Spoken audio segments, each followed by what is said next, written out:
porque agora eu vou tentar explicar um pouco mais essa condenação do deputado federal Daniel Silveira. Eu não, nosso convidado é o Celso Vilardi, que é advogado criminalista, professor da Fundação Getúlio Vargas em São Paulo. Professor, seja muito bem-vindo aqui ao Visão CNN. Já começo lhe perguntando a sua opinião. Afinal, Daniel Silveira fica inelegível ou não? Qual deve ser o entendimento do STF? Olha, boa tarde a todos vocês, boa tarde a você. É muito difícil saber efetivamente o que vai ocorrer. Nós temos um STF, inclusive, dividido em relação a isso. A Constituição diz que a condenação transitada em julgado leva à perda do mandato, mas a mesma Constituição diz que é a Câmara dos Deputados que tem a palavra final por meio de uma votação em que é necessária a votação por maioria absoluta.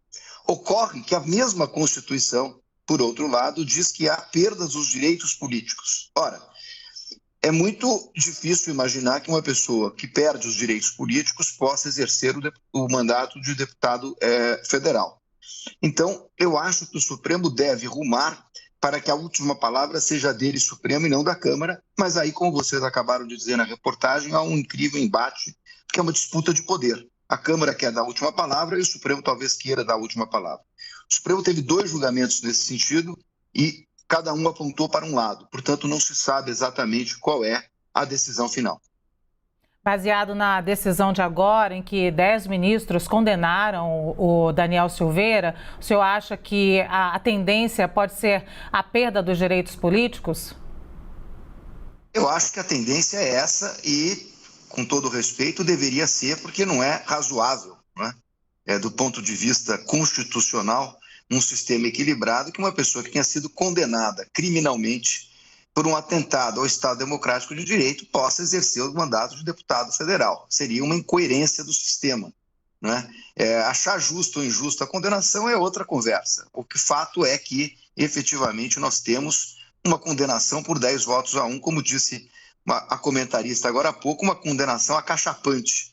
E, portanto, acho que a tendência é de perda de mandato, pelo menos no que toca à posição do Supremo Tribunal Federal. Eu já vou chamar, então, essa analista que o senhor citou aqui, Basília Rodrigues, fazer uma pergunta. Vai, Basília.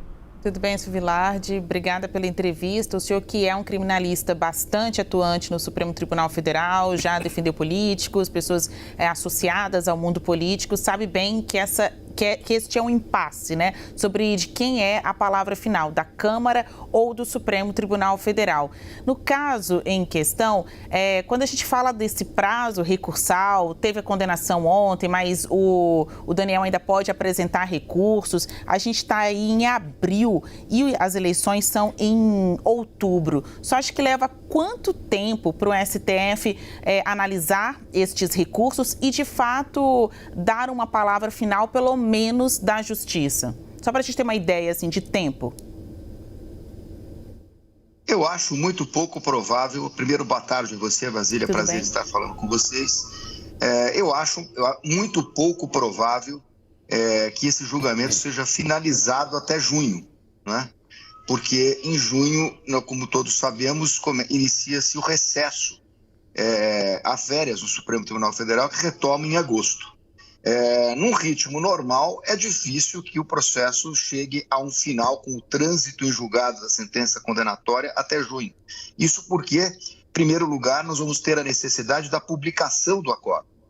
Depois disso, nós temos a possibilidade de a defesa ajuizar um recurso que é chamado de embargos de declaração. O Supremo tem que julgar este recurso e aí, a partir deste novo acordo, é que poderia haver o trânsito em julgado. É comum que haja, inclusive, a interposição de 2 embargos. Não vamos esquecer disso. Às vezes o Supremo entende que os segundos embargos são procrastinatórios e aí determina o trânsito em julgado. No quadro da experiência anterior, eu acho pouco provável que esse julgamento termine até junho deste ano. Na prática, então, Daniel Silveira conseguiria tocar, então, a candidatura dele normalmente. Leandro Rezende. Obrigado, Luciano. Doutor Vilardi, obrigado por estar conversando conosco. Queria continuar nessa linha da possibilidade dele ser candidato ainda nas eleições de 2022. O que eu escutei do PTB, partido dele, é de que até agosto, o senhor acabou de colocar que até junho não deve terminar, então até agosto ele estaria livre para poder registrar a sua candidatura no Tribunal Superior Eleitoral, no TSE. Isso é possível, de fato, assim, ou lá na frente o registro da candidatura dele pode ser negado caso o Supremo dê uma decisão, doutor Vilardi? Eu acho que a tendência é que ele registre a candidatura, porque acho que não vai ter tempo hábil, mas essa candidatura vai ser impugnada posteriormente. Ele pode perder os direitos políticos ao longo desse processo e antes da eleição, porque efetivamente tem essa discussão de que a perda do mandato é uma consequência da sentença penal condenatória, né?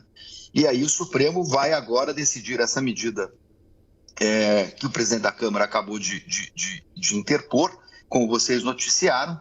O Supremo deve tomar uma decisão a respeito disso. Aliás, eu acho que deve tomar, talvez até nos embargos declaratórios desse caso, porque ontem quem assistiu o julgamento percebeu que não ficou absolutamente claro a posição dos ministros a respeito da questão da perda de mandato. O ministro Lewandowski fez até uma ressalva de que era necessário mandar a condenação para a Câmara, e sinalizando que está entendendo que a Câmara tem a última palavra. Então, isso não ficou claro no julgamento ontem pelos votos. Não sei se os votos escritos têm esta menção a respeito da perda de mandatos. Nós vamos ter que aguardar a publicação do acordo.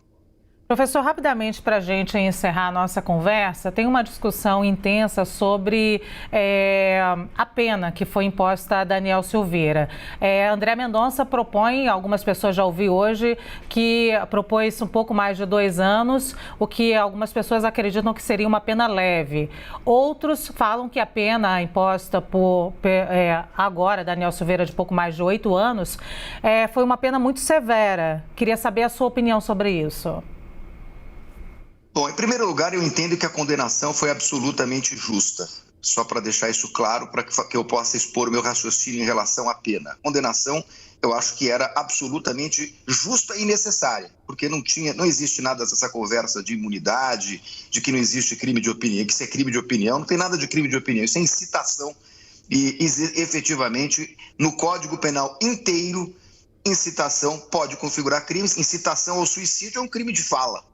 Ninguém pega o revólver, a pessoa se mata, mas a incitação é crime. Então, a condenação foi justa em todos os seus aspectos, no meu modo de ver. A pena, aí eu concordo, foi extremamente exagerada. E os critérios estabelecidos pelos ministros, com todo respeito aos ministros do Supremo Tribunal Federal, foram, inclusive, contraditórios. Se você verificar que no crime mais grave, que é o crime de atentado contra o Estado de Direito, a pena de 2 a 8 anos, a pena mínima foi dobrada.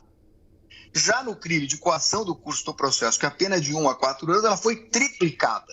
Ora, se o critério das circunstâncias do artigo 59 justificava uma pena acima do mínimo legal, era de se esperar que nos 2 artigos você tivesse um critério unânime, né? Equilibrado, harmônico. E o que aconteceu que foi que se adotou um critério para um crime, que é o mais grave, e para o menos grave, um critério que triplicou a pena no mínimo legal. Isso faz com que a pena tenha sido fixada acima de 8 anos, o que leva a efetivamente o regime fechado, que é uma consequência de uma pena acima de 8 anos. A pena não poderia ter sido fixada, no meu modo de ver, acima de 8 anos, ela teria que ter sido uma pena, na pior das hipóteses, dobrada nos 2 critérios que eles estabeleceram. Então, portanto, você teria que ter 2 anos no crime mais grave e 2 anos no outro, totalizando uma pena próxima de 5 anos de reclusão, 6 anos no máximo. Agora, a pena de 8 anos, portanto, é uma pena que eu lamento, porque, inclusive, o acordo, da maneira que está posto, ele é contraditório e talvez os ministros tenham que sanar esta contradição por meio de embargo de declaração. Muito obrigada. Nós conversamos com o Celso Vilardi, advogado criminalista, professor da Fundação Getúlio Vargas de São Paulo. Obrigada, professor. Um abraço.